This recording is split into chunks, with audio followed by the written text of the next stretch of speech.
G'day, how's it going? It is your mate Failbait coming at you with a Shadowverse 101 deck guide video. This one focusing on Portalcraft. So Portalcraft actually looks very similar to the previous decks in Dawnbreak Night Edge. But I have added and taken out a few cards, namely that Seraphic Blade, chucked in 2 of those, and Artifact Spark for a bit of flavor, a bit of spice with the new expansion. But obviously if Artifact Spark is not your speed and you're playing Portalcraft last expansion, you can just keep those Safiras, you can keep your Magna Legacies, things like that. But the idea here with this one is built it a little bit lower curve, a lot more 2-drops and 3-drops to kind of make the most of spamming those Artifact Sparks. But of course, the deck's weakness arises if you don't draw Deus Ex Machina or you don't get Acceleratium when you need it, so keeping Deus Ex Machina in hand is a pretty good idea. Unfortunately, we got the Hakkarabi right back off the mulligan. So let's have a look at this up against Shadowcraft on the Master Ladder. Portalcraft I don't think is probably the best deck to choose at this stage of the meta, but if you are enjoying it, and like I said, if you have the cards from last expansion and you want to keep it going, it's fine. Again, not quite the best draws there. But we're going to look at this, use this as an opportunity to kind of see how do we wrestle back control of the game, even if you open with a bad hand. Thankfully, Icarus is one way to do that. So obviously they can't trade there, they have their low attack minions, Icarus gets to stay on the board, even though they get to draw a whole bunch of cards. And thankfully, again, we have another 2-drop, so I opted to trade here, mainly because, you know, Portalcraft isn't really a super aggressive deck, and having a control of the board is always more important as a Portalcraft player.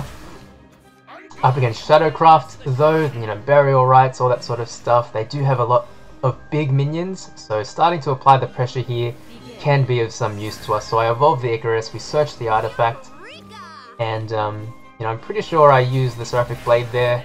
Thankfully it doesn't kill anything, and then we just trade and go face here. So 6 damage is pretty good. In control of the board. We have some pretty nice tools in hand for next turn, but unfortunately they have Lady Grey, which is a really good card. So they get rid of our minion there, but let's see what we can get, because nothing here is really what we want to play. Fervent is fine, I guess, and it gives us an Ancient Artifact, which works as well. So there we go, we can get rid of the Lady. I probably could have traded here by evolving the 2-3 minion, but I chose to go face because once again, like I said, Burial Rite means they have a whole bunch of big minions that we kind of need to win a bit quicker.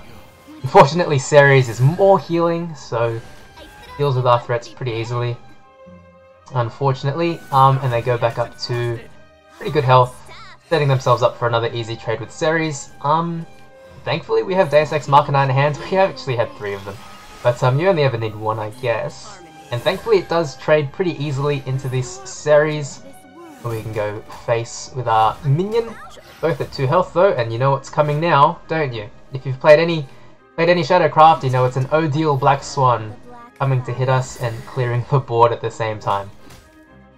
So moving into turn 7 now, you can come to expect things like Caradwen or Dragon Callers, but thankfully we can establish some wards, and at this stage I'm just hoping that, you know, the 3 health is enough to kind of survive that Odile clear, but I do need to start getting myself in resonance as well, because this hand is probably not going to win us the game. So I use Biofab on the Radiant Artifact, chuck a few more into the deck, and then hope to draw something else, and not terrible.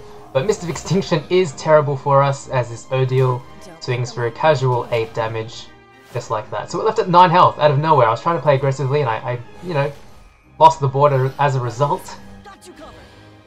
But getting a few more cards here. I could have ordered my plays here a bit better as well, maybe played a few more artifacts before playing my main minions, but you know, never punished, right? Never punished in Shadowverse.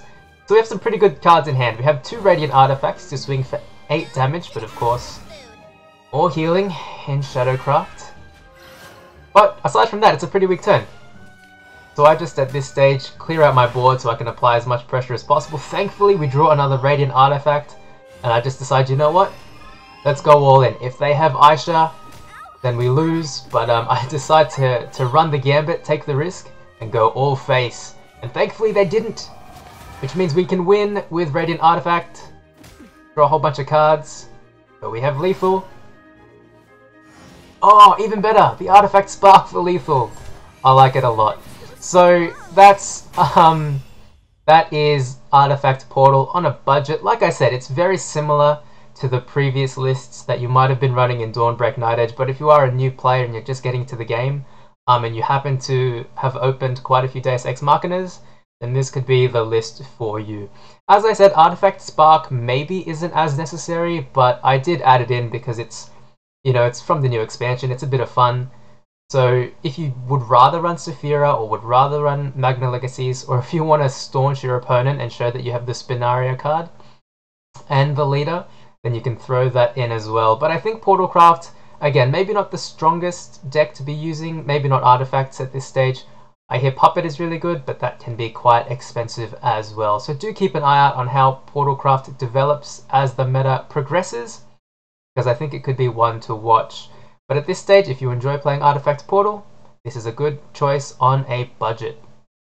So you can find that deck list in the information below, as well as my Twitter and Twitch.